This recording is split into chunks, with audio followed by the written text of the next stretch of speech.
Digicel TV, home of Rugby League. Dial *515# to subscribe.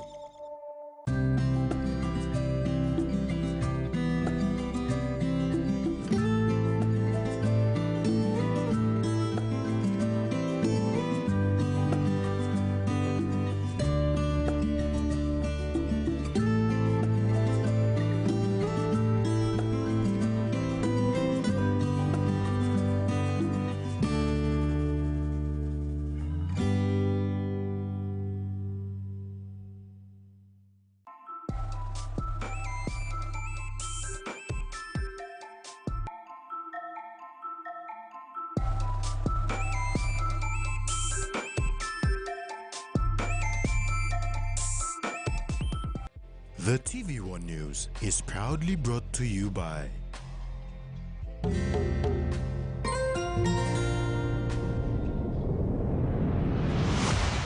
BSP, our bank, our people.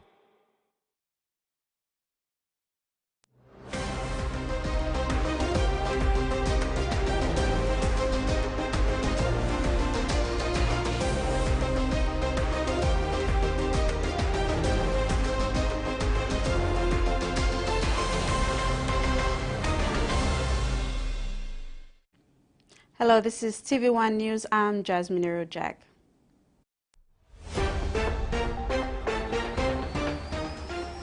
In this edition, Parliament adjourns after headway in VONC motion, Kiunga Airport to get upgrade, and Hunters get more injuries after win over Wynnum. Parliament has been adjourned to September the 12th, 2024, to deal with the vote of no confidence against Prime Minister James Marape. Leader of Government Business Peter Siamalili Jr., when moving the motion, also announced the arrival of Pope Francis on Friday, September the 6th, 2024, as well as the handing over of body of late MP for Central Bougainville, Father Simon Dumarino, on Monday, September 9, 2024. The motion of the vote of no confidence against Prime Minister James Marape was listed in the notice paper for today, and effecting the constitutional process to proceed. Leader of Government Business Peter Siamalili Jr. announced this in Parliament today. Therefore, according to the constitutional process, Parliament will be adjourned for 7 days to allow MPs to deal with the motion. Honourable members, as we are all aware, the notice of the motion of no confidence has been entered on the notice paper, prefixed with an asterisk under private business, and separated with markers to indicate that this notice shall be dealt with not less than 7 days. For your information, a notice of motion becomes effective only when it appears on the notice paper. However, prior to the adjournment, Parliament took a vote to amend the law to make PNG a Christian nation, but did not have the support to amend it. They needed a total vote of 79, but fell short by 6 votes, with 7 MPs voting against it. Meanwhile, the opposition, after the session, held a press conference and explained its vote of no confidence motion. I would like to encourage our friends on the other side that this money you play kisimia DSIP, na PIP, na whatever project funds, that is your money. That is the people's money. You know, money blow implementation you play. It is people's money. And if you come over here, come and we change this government, we will do things correctly. Government looking at this issue, why have they not solved it? Law and order issue is just, you don't have to go to Finsafen or Taripori to find those issues. Walk to Gorens Market. Are you safe? You're not safe in Gorens Market. Then this is the heart of Port Moresby. So if you're not safe in Port Moresby, imagine Finsafen or Taripori or Medeng or Bulolo. It's going worse. So what has the government done about it? Nothing to this date. So that's why we are putting up a challenge to us like-minded. Parliament will resume on September 12, 2024 to deal with the motion of the vote of no confidence on the floor. Freddie Moe, TV1 News. Archbishop of Port Moresby Archdiocese Sir John Cardinal Ribat has welcomed the Catholic faithful to Port Moresby for the papal visit, which starts Friday 6th of September. Catholic Christians from across the country have arrived in the nation's capital starting last month, and with just 1 day remaining before the Pope arrives. The organizing committee is estimating at least 6,000 people to travel into Port Moresby from other centers. Cardinal Ribat again reiterated the message of peace, unity, and respect among the Christian population of the country, irrespective of denomination. On the eve of the Pope's visit, Archbishop Sir John Cardinal Ribat acknowledged everyone who has converged to Port Moresby from within the country and overseas, and as the host diocese, he has welcomed them to Port Moresby. I welcome you all to come to, as you have come, to the Archdiocese of Port Moresby. Port Moresby is the hosting diocese for the church and everyone, but also representing the nation in the eyes of the world. He noted the negativity being propagated by a few, but said the country should be united in the Christian faith. Let us be united together, praying together, and continuing to encourage one another. So for me, that's what I would say at this time, that we need to respect one another, we need to encourage one another. And the last thing that we would like to see is to fight one another. I mean, in a sense that we bring negativity towards one another and not recognizing one another, not appreciating that we are God's people. And as I continue to say, you and I, we did not ask God to make us, no. It was his own choice. He said the growth of technology has now brought the world to our fingertips, and unlike the 1984 and 1995 papal visits, where only the privileged got to see the Pope, this visit is different in that the world will see Papua New Guinea hosting the head of Catholic Church. He therefore highlighted the importance of showcasing PNG to the world through this event. Now, the communication has improved. Communication technology has improved so much. You know, in the two other visits of John Paul II, it was not that kind of gathering like this. But this time through the social media and all, the communication, this has gone out very far. And in the last two visits, I know, journalists only was from a few countries, Vatican and a few countries, that's all. Today, it has gone before that, beyond that. So it is important for us to realize this and respect this. And with the visit themed Teach Us to Pray, he called on Christians to pray together amidst all the challenges the country is faced with. Ruth Rungula, TV1 News.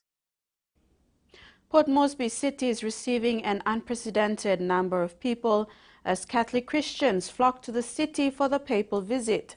People are being housed in different parishes around the city, but top on the list of things to do now for all these people is to secure a pass to the Sir John Guy Stadium for the Eucharistic celebrations on Sunday, 8th of September. And of course, a papal merchandise, not just to wear during the papal visit, but to keep as souvenir, something most Christians will keep close to their heart for a very long time.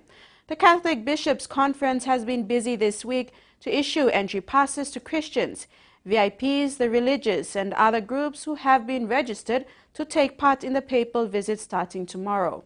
The bookshop at CBC swamped with people trying to grab a merchandise at the last minute. Attorney General and Minister for Justice Philani Ningi has clarified that there are a number of enabling legislations that the Parliament need to pass before the Court of Appeal becomes operational. He said his department is working on the policy and will soon be tabled in Parliament. He was responding to questions raised by Member for Papal Dr. Alan Marat during Wednesday's session of Parliament. I believe not long ago, or some time ago, this Parliament passed a constitutional amendment to our court structure, the higher court structure in this country. where we inserted, we approved the Court of Appeals to come between the National Court and above the Supreme Court. I'm just wondering when implementation of this decision would be seen in this country. It will, the High Court of Appeal will come into effect shortly. But before we do so, there are a number of enabling legislations that we are preparing it, and we have to pass through this Parliament before the Court of Appeal become operational. And judges and all the teammates are working on it. And I believe some will come this Parliament sitting if we have time. Some will come next Parliament sitting. And once we get this enabling legislations passed, then it will become operational. This is TV1 News. We'll bring you more news stories after the break. Stay with us.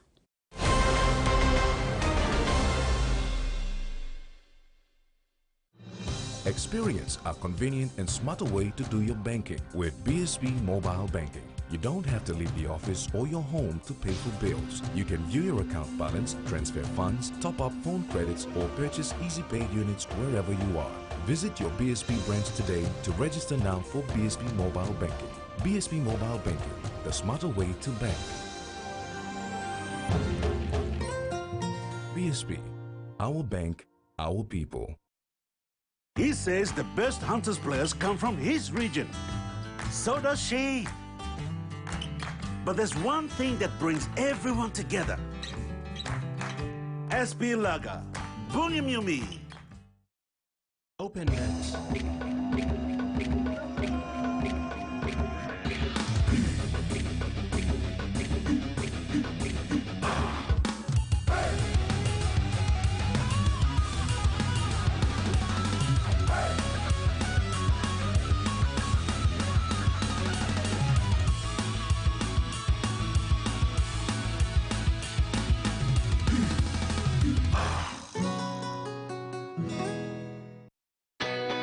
A true champion is measured by their courage, their determination, and their passion to never give up and to always keep trying.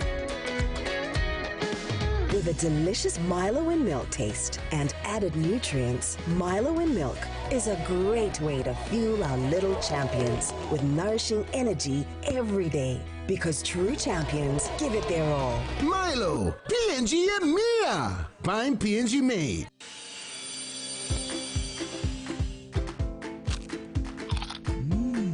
Right across the nation, we eat snacks crackers.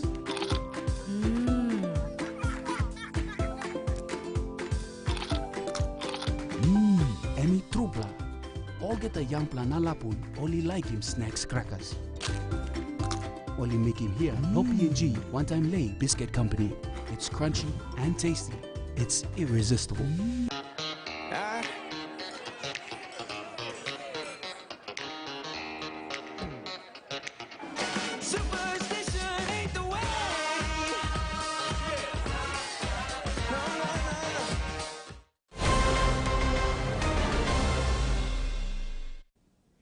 Welcome back.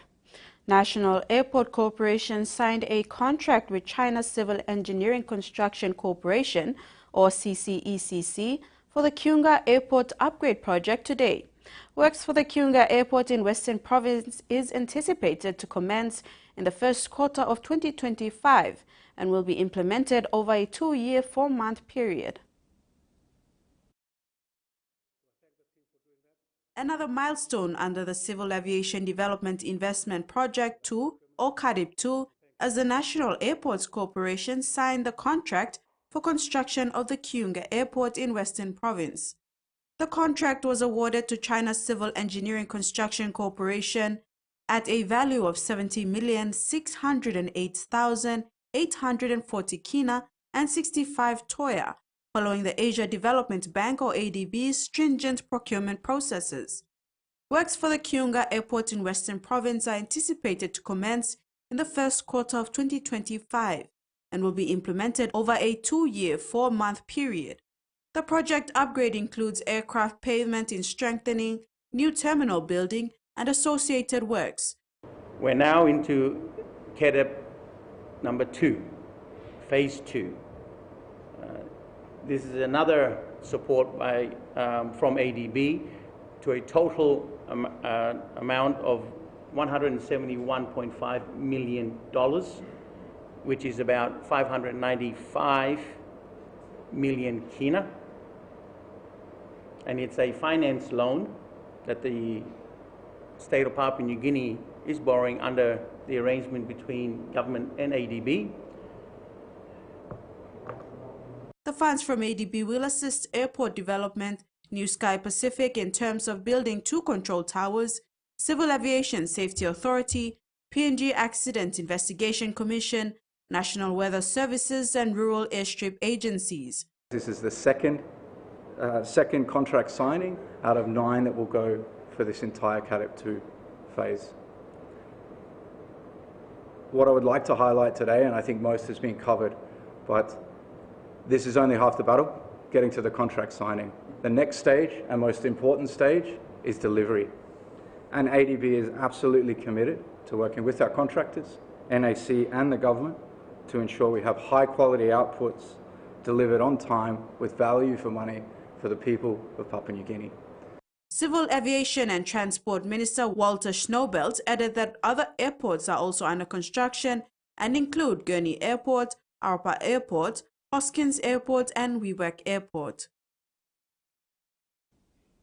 Provincial Member for Western Province Taboyawi Yoto acknowledged and welcomed the signing of this contract, which will see a major facelift to the Kiunga Airport. Yoto looks forward to working with the contractor to complete the project. We don't have roads in the province. Most of the travel in the province is by either on foot, by canoe, or by air. So to give you some context, we have about 75 rural airstrips. And we have about 3 main airports. That's Kiunga Airport, Daro Airport, and we are building Balimo Airport. And these are welcome news for us because we don't have the capacity to build the airports that we would want to have wanted to be built. So thank you to the Maraboroso government and the National Executive Council and the Minister and ADB for considering Kiunga Airport as one of your projects under your program. The inaugural Hirikoyari Trade and Cultural Festival was officially announced today and will take place from September the 14th to the 16th, 2024. The event aims to celebrate the cultural heritage and promote economic development within the district. The Hirikoyari Trade and Cultural Festival is a landmark event designed to celebrate the district's rich cultural traditions while fostering economic development. The festival will feature a trade show focused on agriculture and entrepreneurship and a cultural program showcasing traditional performances. A central aim of the event is to empower women by promoting the growth of micro, small, and medium enterprises, providing a supportive environment for women-led businesses to flourish. Edai Town Chairman Sam Moyave emphasized the festival's mission to empower local communities, particularly women and youth, by creating market opportunities within the district. He added that the initiative would encourage villagers to take charge of their own economic growth. We have to strengthen them so that they can develop their own villages. We're not waiting for the national government or the provincial government for it. This is a local initiative. Trudy Egi, speaking on behalf of the festival committee, highlighted that the group is made up of volunteers brought together by Sir Moyave to help drive the festival's market concept. The first thing we did, besides running the 3 festivals, was to get ourselves registered. So we are a registered festival now with the National Cultural Commission, and we just got our certificate a couple of weeks back. So that gives us some credibility in terms of writing to sponsors and letting them know who we are. but still maintaining that voluntary work behind the scenes. Leading up to the festival, the Hiri Koyari Weekend Market Tri-Series served as a preparatory campaign, engaging communities through events held at Edai Town, Tubusera Village, and Sogeri. These markets attracted crowds of 2,000 to 5,000 people daily, with produce sellouts becoming a regular feature. The successful pilot markets have enhanced local standards of trade, presentation, and readiness for the main festival. Janet Hawa, representing the NCDC City Manager, expressed the Commission's support for the festival. I think it's such an important initiative that has come about, and having it being held during the Independence Weekend gives it that significance, and it clearly shows our support in the right direction for the people of Hiri Koyari, which we share the boundary together, being the city, but on their land. Over 3/4 of the district's population live in rural communities, many of which face challenges such as inadequate infrastructure and limited access to basic services like healthcare and education. Despite these challenges, the district is home to significant landmarks such as the Kokoda Trail, Rana Waterfall, and the LNG plant, offering considerable potential for tourism and economic development. The district's economy is largely driven by semi-intensive agriculture, fishing, and tourism, with emerging activities in mineral mining, construction, and lumbering.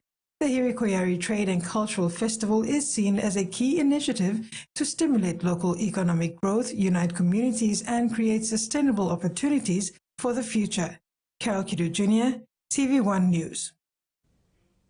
Small to Medium Enterprise Corporation for SME Development, Jamie Lopa, highlighted during the Hiri Trade and Cultural Press Conference the involvement of SME Corporation and Edai Town in supporting small businesses through a collaborative effort driven by a Memorandum of Understanding. This initiative expanded when the Hiri Koyari District Development Authority began overseeing local markets. At Edai Town's first market, an incubation tent was set up to bring government services directly to the wards. The tent featured organizations such as the International Finance Corporation and Investment Promotion Authority under the Ministry of Commerce and Industry. One notable success was the registration of a farmers' cooperative which had faced challenges with IPA and the Internal Revenue Commission, but finally achieved registration during the weekend markets. Us trying to help, the Hiri Koyari district, and I think the long-term goal for SMEC would be trying to replicate that with other districts around the country. To finance news, the Kina closed unchanged at $0.2564 in the interbank market. At Bank South Pacific, our Kina was buying $0.2489, $0.3672 Australian dollars, $0.2168 euro, and 33.38 Japanese yen. Looking at commodity prices at New York close, coffee, copra, palm oil closed higher, the rest closed the day lower.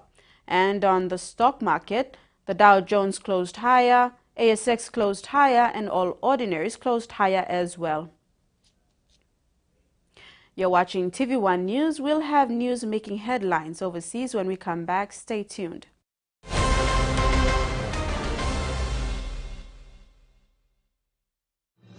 Experience a convenient and smarter way to do your banking with BSB Mobile Banking. You don't have to leave the office or your home to pay for bills. You can view your account balance, transfer funds, top up phone credits, or purchase Easy Pay units wherever you are. Visit your BSB branch today to register now for BSB Mobile Banking. BSB Mobile Banking, the smarter way to bank. BSB, our bank, our people. Hiya, Mama. You wait then, but me add him special flavor. Put in more flavor, put in more taste. Magic kakaru, get up and big smile on face. Time for kim chicken, a great fumu too. Sip, sip, the mumu, yes, magic on you. Magic, the taste PNG loves.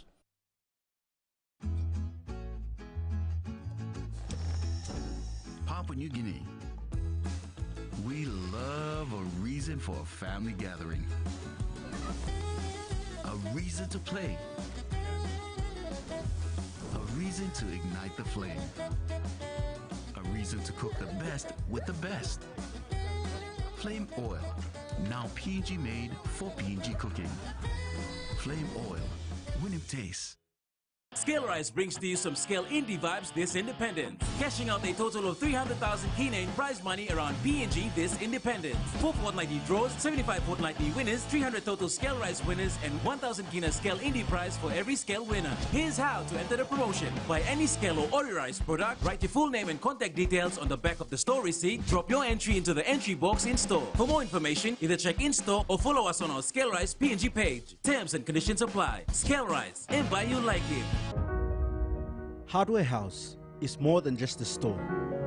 It is where quality meets affordability, where culture is proudly celebrated. Spanning 9 provinces, we pride ourselves in offering top-notch customer support and services. We're more than just a store. We're more than a brand. We are Hardware House.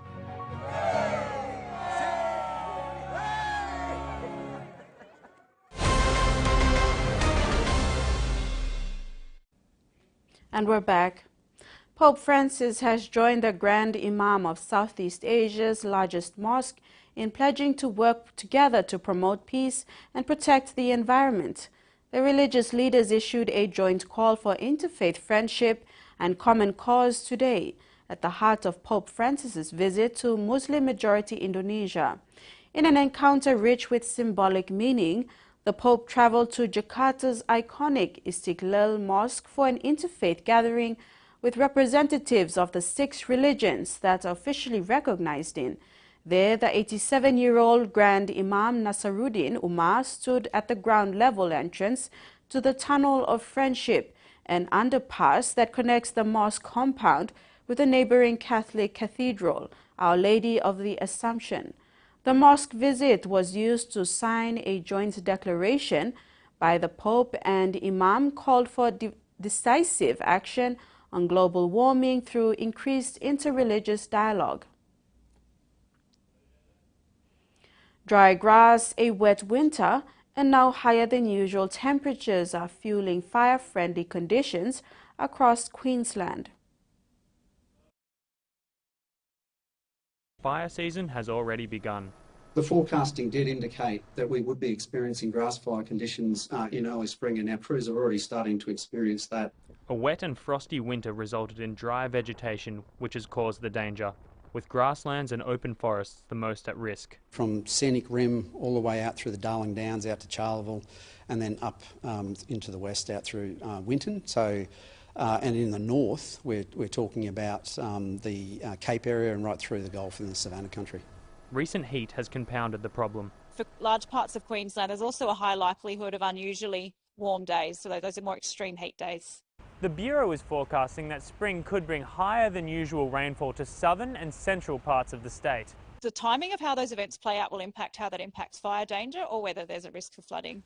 That's little comfort to the people in Tara on the Western Downs, where fires ripped through more than 50 homes last year and killed 2 people. I think people are still coming to terms with, the loss and the heartache that they experienced.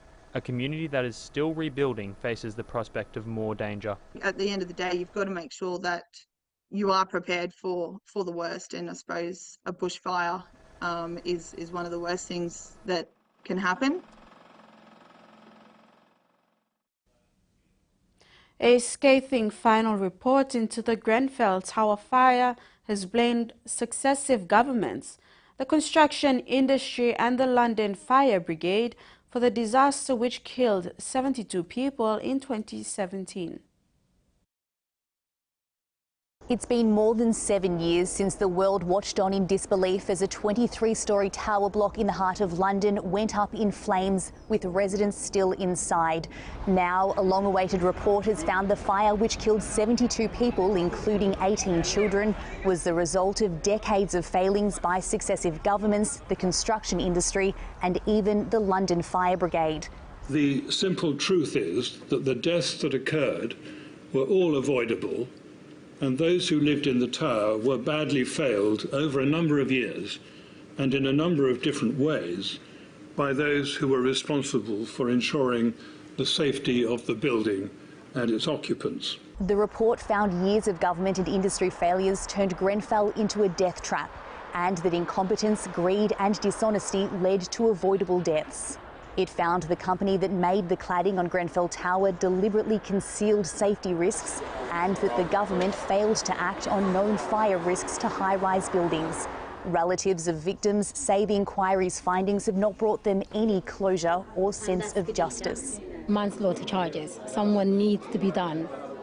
Because if you're telling me that greed, dishonesty, somebody needs to pay for that. Somebody needs to pay for being incompetent. Somebody needs to pay for not doing their jobs properly, because they didn't do their jobs properly, led to people dying. The public inquiry into the Grenfell Tower fire is now over, but a separate criminal investigation is ongoing. Police have warned it could be years before any potential charges are laid. Leaders of the smaller island states met in Tonga recently to discuss priorities for this group within the Pacific Islands Forum. The group consists of the Cook Islands, the Federate States of Micronesia, Kiribati, Nauru, Niue, Palau, the Republic of Marshall Islands and Tuvalu. The SIS grouping has long been recognized as the most vulnerable members of the family due to the unique characteristics of small size, isolation, limited transportation links, and resource constraints.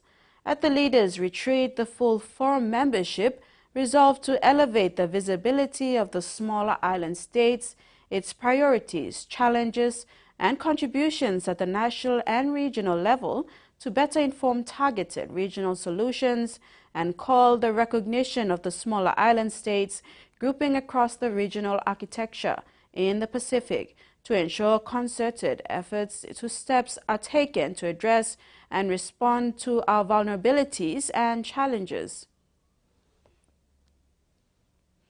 Dozens of properties in Tasmania's TVWAN Valley have been damaged by this week's severe weather and flooding, and the hard work of cleaning up has begun. In the state's north and northwest, 12,000 households are still without power after this week's wild weather. The new Norfolk Bowls Club on the banks of the River Derwent was awash with water days ago. At its peak, flooding in the building was waist high. So certainly a big influx of water over the main lower floor of the club. So this is going to be a biggest clean-up area that we've had for a while. The club's not insured because it's in a flood zone. A bit of a nerve-wracking experience, and certainly for a community that relies on the Bowls Club for drinks, bowls, exercise, it's a bit of a problem for us. The caravan park is also a mess. Debris from the river needs to be cleared away. Some roads in the Derwent Valley have been reopened. Others will need major repairs. At Westaway, the community has been isolated for 3 days. The local roadhouse has been the only place open for supplies. It's been very good for business, and hopefully we've been able to help out the locals with what they've needed. We've had trouble getting milk and bread through, but that's all come through yesterday and today. Authorities say rapid impact assessments show 37 properties across the upper Derwent Valley have been damaged by floodwaters. They include 2 homes, as well as sporting facilities, public toilets, sheds and fences. In the north, the fallout from the wild weather continues. Shirley Solanko hasn't had power for 4 days. It is just unbearable. There's no water, there's nothing. It's like living on that TV program Alone, fending for yourself. But at the local neighbourhood house, she's been able to charge her phone, have a shower and a hot meal. People like to be looked after and to be warm. And like a couple of people said, we didn't realise how much we needed this until we were here. Households without power for more than 3 days can now access government grants worth $350 for food relief. A fridge or a freezer full of food that is gone as a result of the power connections being disconnected for some time. That's a large expense for any family, any household. Businesses are also struggling with outages. This one in the Tamar Valley has gone 5 days without power. We've had to stop doing our deliveries and harvesting and that, so half our crew's not here on site at the moment. Amid unprecedented power outages, TasNetworks has been in dispute with the electrical union.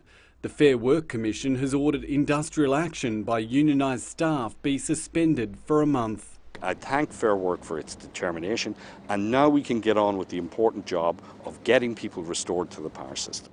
Crews will be making the most of the calmer weather to restore as many connections as possible before another front crosses the state later this week. Palau's presidential election is shaping up to be one of the most distinctive in Palau's recent history. On the 5th of November, two prominent political figures, who also happen to be brothers-in-law, will face off for the second time. However, political observers anticipate that the election outcome may remain uncertain for a week, as absentee ballots will decide the closely contested race. The candidates, one a charismatic leader, the other a popular and wealthy businessman, are making strong appeals to voters at home and abroad. Incumbent President Shrangel Whips Jr. is vying for a second term against former four-term President Tommy E. Remengesau Jr. Both candidates have adopted similar campaign strategies, focusing on personal interactions rather than large public rallies or extensive media coverage. Interestingly, the most vibrant campaign events are happening outside Palau, in places like Guam, the Northern Marianas Islands, and among large Palauan communities in the U.S., particularly on the West Coast and in Texas. Violent gang wars in El Salvador have earned the Central American nation the label of the most dangerous country in the world. The country's president has come up with a solution: declare a ruthless war on the gangs and lock up their members in the world's biggest and toughest prison. ABC foreign correspondent reports. In El Salvador, a special military operation is being staged for the world. This is the country's newly built maximum security prison, Secot. 500 heavily armed soldiers are preparing to greet a convoy of 2,000 prisoners. These men are gang members, known as maras.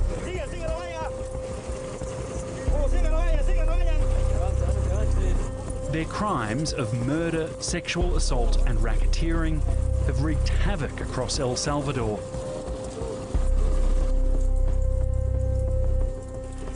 They're being publicly paraded and humiliated.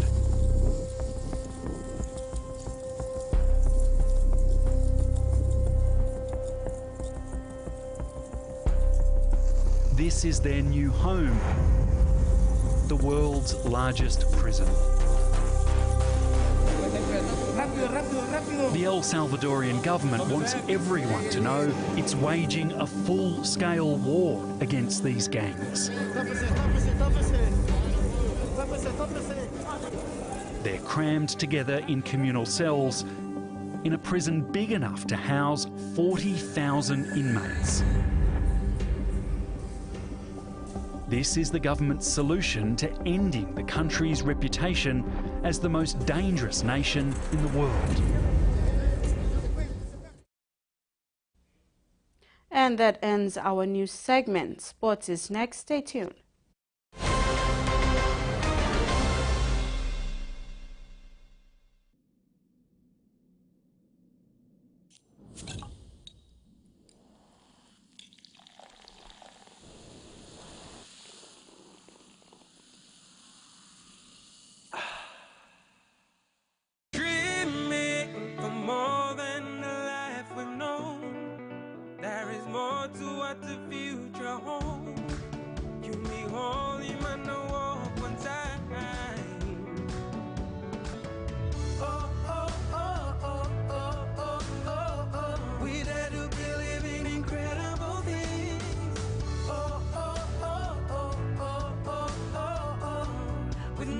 much we're ready to go.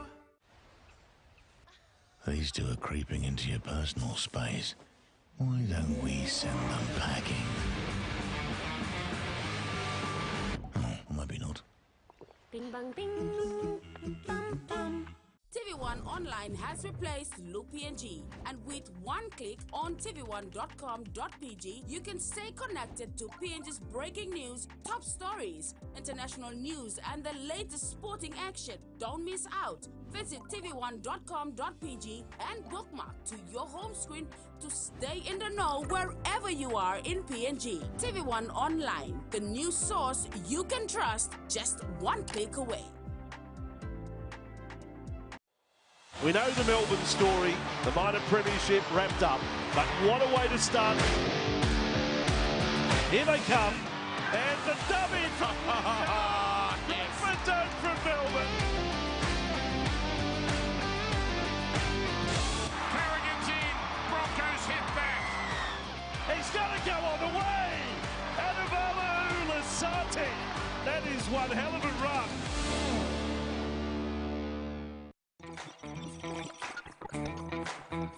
I really enjoyed it. It was so fun for me. I learned a lot from you guys. The new thing that I've learned is about belief, which is very interesting. Consists of different kind of topics from grade 9 to grade 12. It's going to inspire them to do better in future for their maths, and also in general to inspire them to become better students and be able to do well in their school academic work.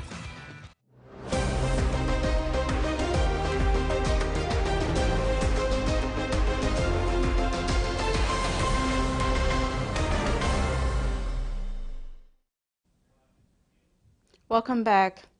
11 nations in the Oceania region will begin their qualifiers for the FIFA World Cup 26. The journey starts for the 4 OFC member nations in Apia, Samoa on Friday, September the 6th, with match day 1 in the FIFA World Cup 26 Oceania qualifiers. For the first time in the nearly 100-year history of the FIFA World Cup, a team from the Oceania region has direct entry to the biggest football tournament, which has been expanded to 48 teams for the tournament in 2026. While the winner of the Oceania qualifiers in March next year will qualify for the FIFA World Cup 26, the runner-up will earn a second chance to qualify via the FIFA Intercontinental Playoff Tournament. OFC's 4 lowest-ranked teams, American Samoa, Cook Islands, Samoa, and Tonga, gather in Apia, Samoa for round 1. The 2 winners on match day 1 meet on match day 2 to determine which team advances to the group stage, where they will be drawn into Group B. The FIFA World Cup 26 official draw held in Zurich in July determined 2 groups of 4, with New Caledonia, Papua New Guinea, Solomon Islands, and Fiji drawn in Group A, and New Zealand, Tahiti, Vanuatu, and the winner of round 1 drawn into Group B. The FIFA international window in October will see Suva, Fiji, host Group A matches, and Port Vila, Vanuatu, and host Group B matches. Carol Kidu Jr., TV1 Sports. The PNG Hunters game last week has presented more injury woes for coach Paul Ayton as he looks to pick up a strong lineup to face the Sunshine Falcons in the second elimination finals of the 2024 QRL Host Plus Cup on Sunday in Queensland. The majority of last week's team only got minor bruises and niggles. It's been a tough few weeks for the Hunters, with injuries including hand assessment injuries, HIAs, with 11-day concussion protocols, meaning players will have to miss 1 game. However, on a brighter note, Coach Ayton has capable replacements who are ready to step up. While the Hunter spirit has been good leading up to the start of the finals, injuries would be the only downside for Coach Paul Ayton, with reliable replacements on standby in the Hunters' extended squad. Apart from major injuries, Coach said the boys are in good mood this week, despite a few sore bodies, and taking a bit of time off just to refresh and recover before the weekend. Really good, and there's some sore bodies, but the boys will be fresh. We gave them a lot of time off just to recover their bodies and get ready for the weekend. So there's some good. They're in a good mood. I think they're building for the weekend. just like we've done all year, we acknowledge the win. You know, it's really good. We enjoy it. We show where we are now on the ladder, the finals ladder, and then we just focus on winning each session. So that's all we can really do. It's in our control, so that's what we do. Yeah. Ayton again emphasized that the key to winning games is preparation and sticking to systems and processes before the game day, which the boys are getting to understand better. On the injury concerns and how he is handling the situation, Ayton said he's always have that open mind policy and is ready to give opportunities to the next man up. They've understood it for a little while now, earlier on in the season, but I think it's just understanding and actually, you know, that preparation leading into the game. And you can see the games that we prepare really well individually, and you see the ones that we don't, like we did against Falcons last time we played them. Weren't prepared really well. It was 66-8, so we've got to, you know, that's in the back of our heads as well. We acknowledged that early this morning and leading into this game. All right. With the end of the EA Pacific Championships coming up, there's been some eye-catching performances of late put on by the current Hunters outfit week in, week out, with selection process now underway for the PNG Kumals. Again, Coach Ayton acknowledged and reflected on their season with all the sacrifice, hard work and the commitment to get to where they are today, and thinks these boys are ready for a call-up either for the national team or the other overseas competitions, which would be a fitting reward for them. Terry Longwood, TV1 Sports. The PNG RFL is having a breakout season in 2024 with the successful delivery of a number of its key programs as per its 5-year strategic plan 2023 to 2027. While its flagship National Rugby League competition, the Digicel ExxonMobil Cup, has gone another level in providing more quality games and enjoyment for the fans than ever before. PNG RFL manager Pathways and Performance Tony Archer said this year has been a development year for Rugby League. Archer marveled about the real essence of developing and promoting good governance in our game and creating better pathways for the country's young boys and girls and women rugby league. Archer praised PNG NRL for their proactive approach in managing and running the National Rugby League competition in a more professional manner, which has seen a remarkable improvement in the standard of the games and the change in mindset of players, coaches, technical officials and supporters.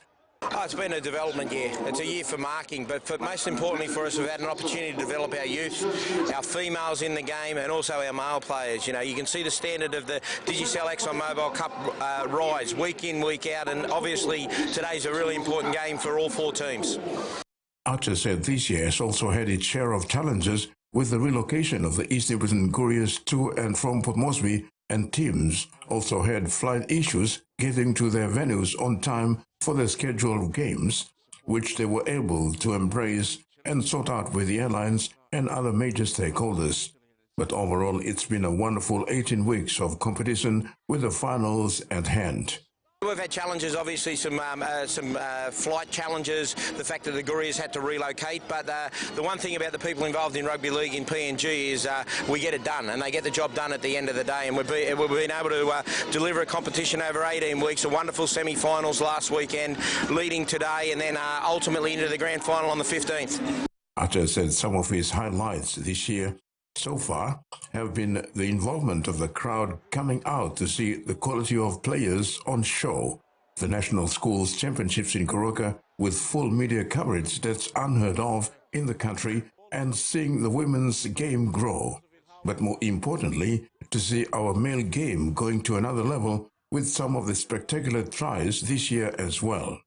Terry Longwood, TV1 Sports.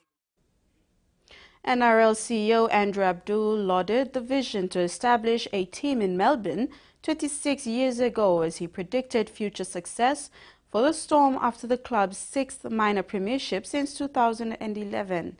Abdul travelled to Army Park to present the JJ Giltinan Shield to Storm players and staff on Wednesday, and he praised the ability of the club to thrive in AFL heartland under the leadership of coach Craig Bellamy.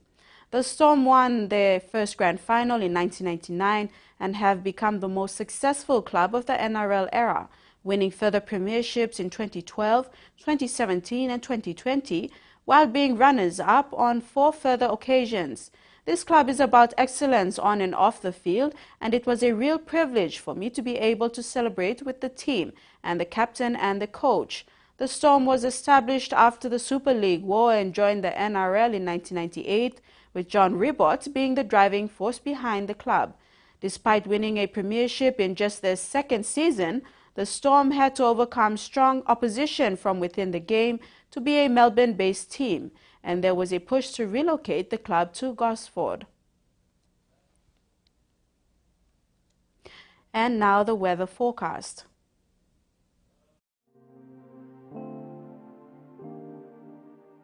And now the weather forecast.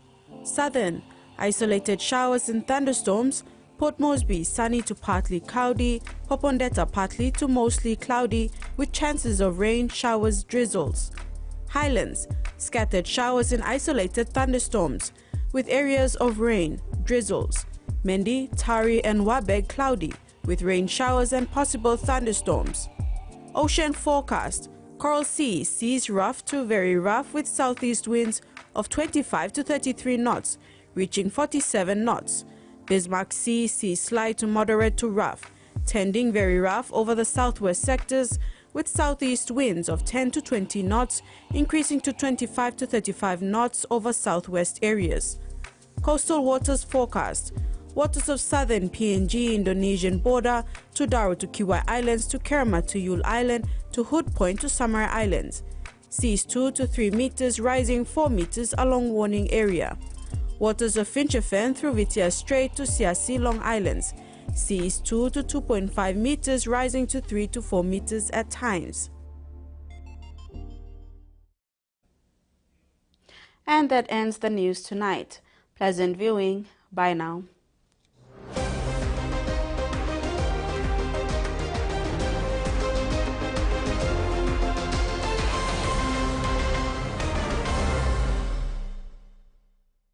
The TVWAN News was proudly brought to you by